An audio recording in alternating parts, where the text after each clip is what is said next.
मेरे प्यारे बच्चों, कैसी चल रही है प्रिपरेशन। मैं तो लगातार आपको वीडियोस पे वीडियोस प्रोवाइड भी करती जा रही हूँ। पूरा सिलेबस भी कंप्लीट हो रहा है with in a short revision और कुछ मिनट्स में। अब तो कर लेना एटलीस्ट, अगर ये कर लोगे तो भी बहुत आराम से पास हो जाओगे। मैक्रो हमने स्टार्ट कर दिया, इंडियन इकोनॉमी कर चुके हैं। 18 मार्क्स आपके हाथ में, बहुत आराम से कैच कर लेना, बिल्कुल भी स्किप मत करना कोई भी क्वेश्चन। यस, टॉपिक पे बात करते हैं। Chapter 9 of macro economics first second का ऑलरेडी डिफरेंशिएट बता चुकी हूँ। चैप्टर 9 में आपके दो क्वेश्चन है, that is first concept is excess demand and the second is deficit demand. Most important, again ये तो मैं आपको बार बार रिपीट करती हूँ, मोस्ट इंपॉर्टेंट के लिए तो वीडियो बना रही हूँ। मोस्ट इंपॉर्टेंट कोई एक क्वेश्चन पूरे आने के चांसेस हैं जरूर। डेफिसिट एक्सेस डिमांड क्या है? That is when aggregate demand is greater than aggregate supply. पहले इसको क्लियर करते हैं। उसका बिल्कुल अपोजिट है डेफिसिट डिमांड। ये अच्छे से कर लोगे या ऐसे हो जाएगा।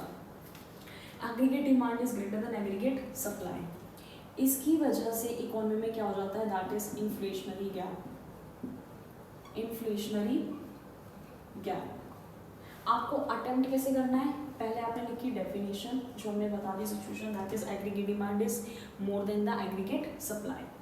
द नेक्स्ट आपको इसका डायग्राम जो हम डिस्कस करेंगे कि इन्फ्लेशनरी गैप क्रिएट होगा डायग्राम में। डायग्राम बनाने के लिए आपको यही दोनों चाहिए, first is AD and second is AS. AD AS बेटा यहाँ से स्टार्ट होता है, बिल्कुल जीरो से 45 डिग्री का एंगल बनाता है। ये इग्नोर मत करना, एक्स एक्सिस और वाई एक्सिस। इसको कट करता हुआ एडी जाता है। एडी का फॉर्मूला आता है सी प्लस आई। इतना हमारा क्लियर हो गया ये डायग्राम। यहाँ ये इक्विलिब्रियम पॉइंट है, इट मीन्स एडी इक्वल है टू एएस। जस्ट इसके कॉरेस्पॉन्डेंस यहाँ क्या बना रहे हैं? Excess demand. वो आपको लिखना है। जो भी आप डायग्राम बना रहे हो, ड्रॉ कर रहे हो, क्या ड्रॉ कर रहे हो वो आपका वर्टिकल पे आएगा। नीचे आपको क्या लेनी है? Income, output, employment. ये तीन आपको नीचे शो करने हैं हॉरिजॉन्टल पे, एक्स एक्सिस पे। उसके बाद अब यहाँ पे एक्सेस डिमांड की सिचुएशन है, एग्रीगेट डिमांड ज़्यादा है, तो ये जो एडी है ये ऊपर की तरफ शिफ्ट हो जाएगा। दैट इज न्यू AD1, क्योंकि डिफरेंशिएट कैसे कर पाओगे कौन सा न्यू है, इसीलिए शेडेड में बनाओगे, फुल स्ट्रेच मत कर देना लाइन, शेडेड में बनेगा and the new name is AD1। AD1 it means C plus I as it is same रहेगा। क्यों एग्रीगेट डिमांड बढ़ी है? Because of change in investment. Investment में क्या आ गया बेटा? चेंज आ गया है, तो यहाँ पे डिफरेंस होगा चेंज इन इन्वेस्टमेंट का। इसके जस्ट कॉरेस्पॉन्डेंट जहाँ ये इंटरसेक्ट कर रहे हैं, ये मिस्टेक मत कर देना। बहुत से स्टूडेंट है ना यहीं पर ही मिस्टेक करेंगे, चांस दे देंगे सीबीएसई को। लो जी, हम पढ़ के तो आए थे, स्वाति दीदी की वीडियो भी बहुत अच्छे से देखी थी, लेकिन हमने मिस्टेक फिर भी कर दी। लेकिन मेरे स्टूडेंट्स को मिस्टेक नहीं करोगे, इसीलिए मैं हाईलाइट कर रही हूँ कि जहाँ ये न्यू इंटरसेक्ट कर रहा है यहाँ पे पॉइंट मत ड्रॉ करना। आपको पॉइंट कहाँ लेना है? जस्ट कॉरेस्पॉन्डेंस के ऊपर। इट मीन्स दिस इज, ये ई है, इसको एफ मेंशन कर दो। This is the gap is inflationary gap. जो मैंने वर्ड लिखा है that is the inflationary gap. Clear हो गया? एक बार इसको खुद से ड्रॉ भी करके देखना। Definition clear, diagram clear. Now its impact. Now its impact. Impact क्या होगा? ये जो हमने तीनों नेम मेंशन करे हैं इन्हीं से रिलेटेड इम्पैक्ट है। इम्पैक्ट में तीनों वर्ड आप एक्सप्लेन करोगे, मैं आपको फिर भी करके दिखा देती हूँ इन शॉर्ट। इम्पैक्ट प्राइसेस पे क्या फर्क पड़ेगा? इन्फ्लेशनरी आई का मतलब होता है इंक्रीज इन प्राइस। क्या होता है? Increase in price. तो प्राइस क्या हो गए? इंक्रीज। एक्सेस डिमांड की सिचुएशन पे इकोनॉमी में इन्फ्लेशनरी हो गई, इन्फ्लेशन की वजह से प्राइस पे क्या इम्पैक्ट पड़ा? प्राइस इंक्रीज हो गए। The second is output. Already क्या है? डिमांड बहुत ज़्यादा है और एग्रीगेट सप्लाई वहीं की वहीं है, लेकिन ये कॉरेस्पॉन्डेंस है, हमें और बढ़ाने की ज़रूरत नहीं है। हमें इस सिचुएशन को कंट्रोल करना है क्योंकि डिमांड ज़्यादा हो गई है, सप्लाई सफिशिएंट है, इक्विलिब्रियम पॉइंट पर है, लेकिन डिमांड ज़्यादा हो गई है, उसको कंट्रोल करना है। तो आउटपुट को नहीं बढ़ाएंगे, आउटपुट एज इट इज़ रहेगा, तो आउटपुट में कोई चेंजेस नहीं होंगे क्योंकि हम corresponding to full equilibrium point है। And the next is employment, इसमें भी कोई फर्क नहीं पड़ेगा ना, तो हमने लोगों को हायर करा आउटपुट बढ़ाने के लिए, जितने लोग पहले थे अब भी उतने ही हैं, तो इन दोनों में कोई चेंजेस नहीं आएंगे, only impact on the prices. Clear हुआ? The same portion in deficit demand. Situation वहाँ क्या थी? Aggregate demand is more than aggregate supply. मैंने बोला यहाँ अपोजिट हो जाएगा, that is aggregate demand is less than aggregate supply. यहाँ inflationary, here is deflationary gap, deflationary gap. Definition, the same process, definition clear. Now is diagram. Diagram the same, AS, AD, 45 degree of angle, ये साथ साथ draw करना। X और Y का 45 degree of angle ये जहाँ intersect कर रहे हैं, जस्ट इसके कॉरेस्पॉन्डेंस ये काम हमें सबसे पहले करना होता है, क्योंकि यहीं से मिस्टेक होती है। अगर आपने ये लाइन ड्रॉ नहीं करी तो आप 101% इसको ले लोगे, तो मिस्टेक ना हो इसलिए पहली लाइन अंडरलाइन कर ली। AD is a C plus I। Now the situation is opposite, वहाँ अपवर्ड शिफ्ट हुआ था, यहाँ लेफ्टवर्ड होगा क्योंकि डिमांड कम है। तो बेटा नीचे यहाँ पर ही आ गया AD1। सिचुएशन इज डिफरेंट, यहाँ पर था प्लस चेंज इन आई, यहाँ हो जाएगा C plus I minus change in I. This is the difference between excess demand and deficit demand. Clear हुआ? वहाँ इन्फ्लेशनरी था, here is deflationary. Now the correspondence लेना है हमें E टू F, जब न्यू इंटरसेक्ट हो रहा है, यहाँ पे हमें पॉइंट ड्रॉ नहीं करना, ये मिस्टेक हमें इग्नोर कर देनी है अगर हम स्वाति मैम के स्टूडेंट्स हैं। Now this is the gap is deflationary gap. तो इन्फ्लेशनरी में ऊपर हो रहा है, डिफ्लेशनरी में नीचे हो रहा है। शॉर्ट ट्रिक, आई इंक्रीज ऊपर गैप, डी डिक्रीज नीचे gap. Now the impact, the third is impact, ये भी क्लियर कर लेते हैं। क्या क्या इम्पैक्ट है? सेम रहेंगे, प्राइस, आउटपुट, एम्प्लॉयमेंट। यहाँ पे फुल फॉर्म लिखी हुई है इसलिए मैं शॉर्ट फॉर्म यूज कर रही हूँ। Price D, that is decreasing price, price हो जाएंगे डिक्रीज। आउटपुट पे हाँ जी फर्क पड़ेगा, क्योंकि क्या है, सप्लाई ज़्यादा है लेकिन डिमांड ही नहीं कर रहे लोग, तो हम प्रोडक्शन कट कर देंगे।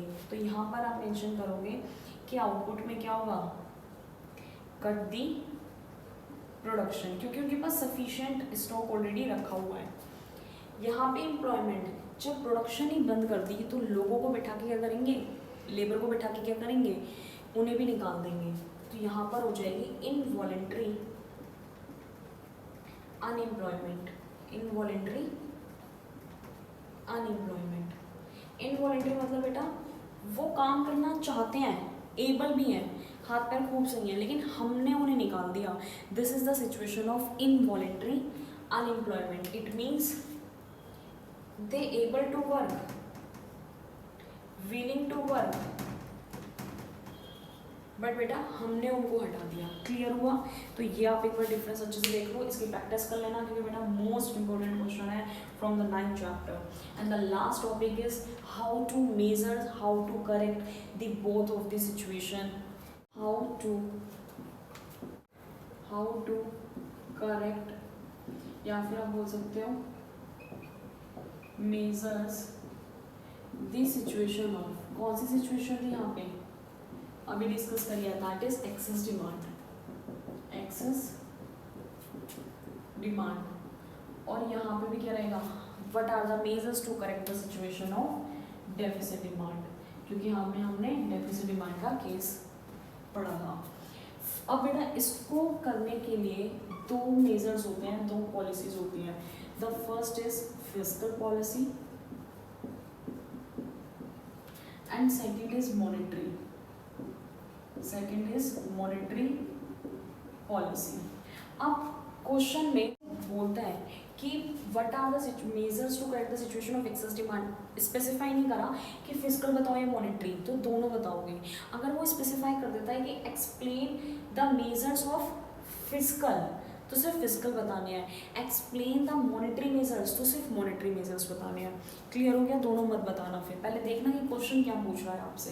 फिजिकल मेजर्स में आएगा आपका increase in taxes, increase in taxes, क्योंकि टैक्स जब इंक्रीज हो जाएंगे, हमारी इनकम पे टैक्सेस बढ़ा दिए गवर्नमेंट ने, तो हमारे पास पैसा कम बचेगा, तो हमारी इनकम क्या हो गई, it will reduce the disposable income, disposable income disposable होती है कि जो भी टैक्सेस पे करने के बाद हमारे पास इनकम बची, बेटा टैक्सेस क्या करें, ज़्यादा पे करें, इनकम कम बचेगी या ज़्यादा, कम बचेगी क्योंकि टैक्सेस ज़्यादा पे कर दिए, तो हमारे पास रिड्यूस कम हो गई डिस्पोजेबल, मतलब the income which is left after paying the taxes. जब ये कम हो गई, it will control the situation of excess demand, control the situation of excess demand. The next is government decrease the government spending,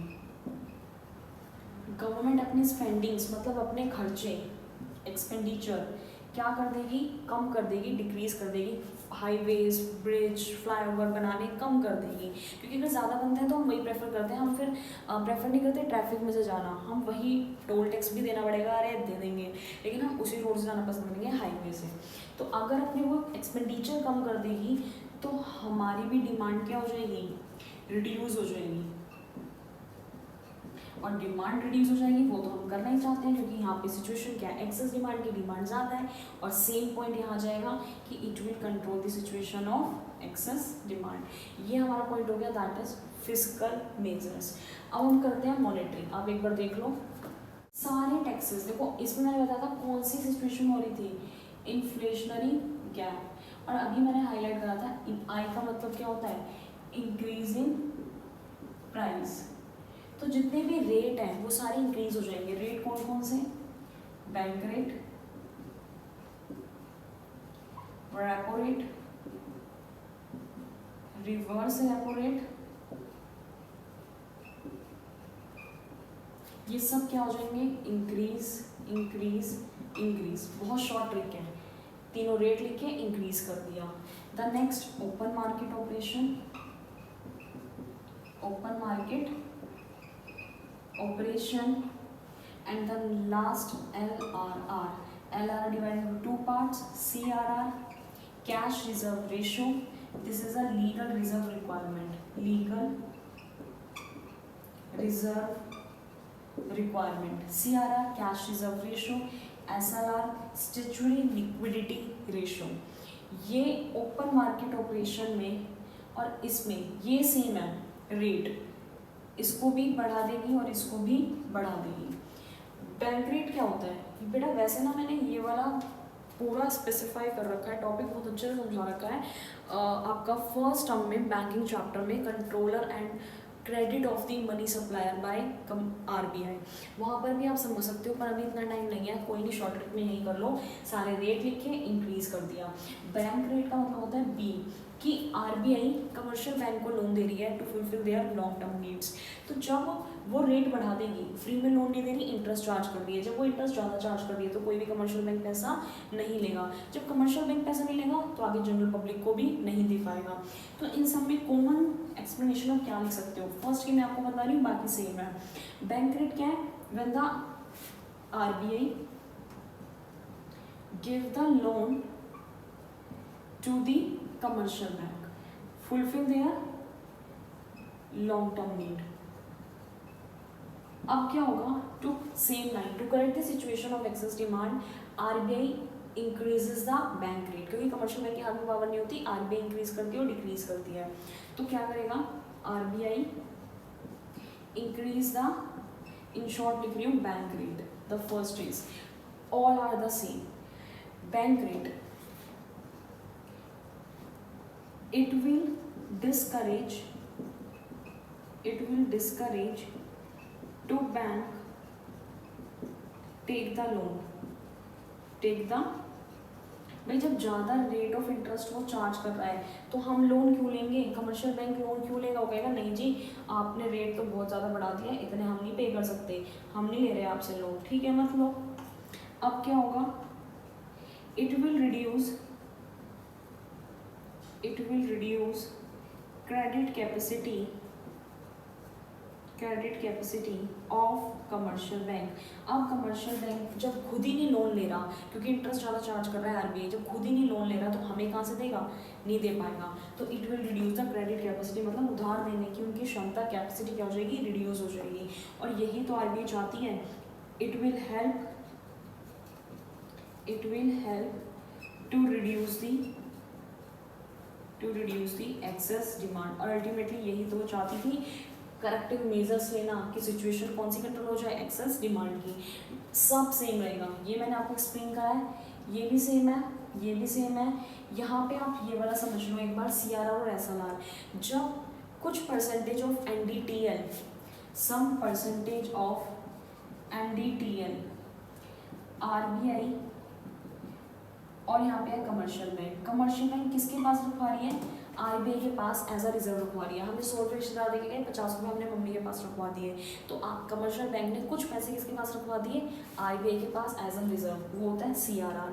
जब हमने वो पैसे 50 रुपये mummy को दे दिए, 50 रुपये हमने अपने खुद के पास रख लिए, तो खुद के पास जो रखे हैं एसएलआर, तो दोनों सिचुएशन में वो क्या कर देगी, सिचुएशन को कंट्रोल करने के लिए एक्सेस डिमांड की वो रेट को बढ़ा देगी। जब रेट बढ़ जाएंगे, 100 रुपये देख रहे हैं हमने, 100 के 100 मम्मी को दे दिए, अब हमारे पास क्या बचा, कुछ नहीं, तो कमर्शियल बैंक ने सारे के सारे पैसे आरबीआई को दे दिए, कमर्शियल बैंक के पास कुछ नहीं बचा। जब कुछ नहीं बचा तो क्रेडिट कैपेसिटी क्या हो गई, कम, सेम जो हमने यहाँ लिखा है कि क्रेडिट कैपेसिटी हो जाएगी कम, और कम हो जाएगी तो प्रॉब्लम हो जाएगी सॉल्व।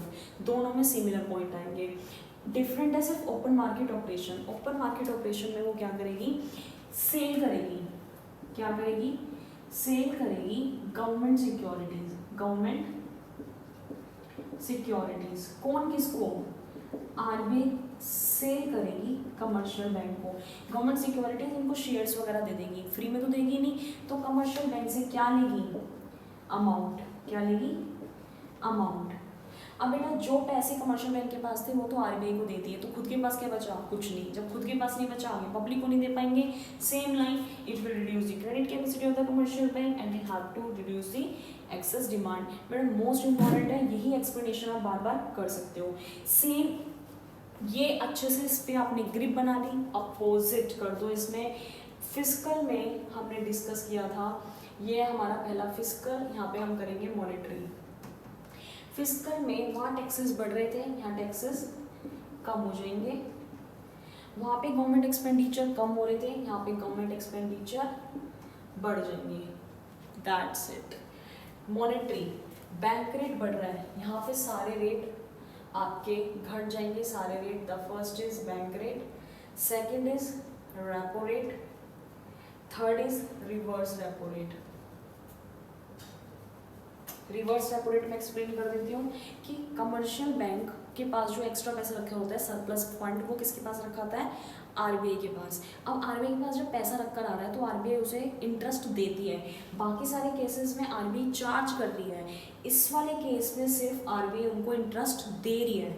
तो जब दे रही है, बढ़ा दिया, तो सारे एंकरेज होंगे कमर्शियल बैंक कि अच्छा ज़्यादा पैसे मिल रहे हैं पैसे रखने पे, तो सब अपने पैसे किसके पास रखेंगे, आरबीआई के पास। जब पैसे रखा है तो पब्लिक को क्या दोगे, again same line, it will reduce the credit capacity of commercial bank. यहाँ पे सेम हो गया। ओपन मार्केट ऑपरेशन में यहाँ पर सेल का केस हो रहा था, इधर बाय का केस होगा, by the government security. RBI क्या करेगी, अब कमर्शियल बैंक से परचेज करेगी, कमर्शियल बैंक से परचेज करेगी। जब परचेज करेगी तो उन्हें क्या देगी, पैसे, उन्हें दे देगी पैसे। यहाँ पे वो उनसे पैसे ले रही है, यहाँ पर पैसे दे रही है। जब पैसे आ जाएंगे, it will increase the credit capacity of commercial bank. Difference arrow excess में ऊपर जाएंगे, डेफिसिट में नीचे आएंगे।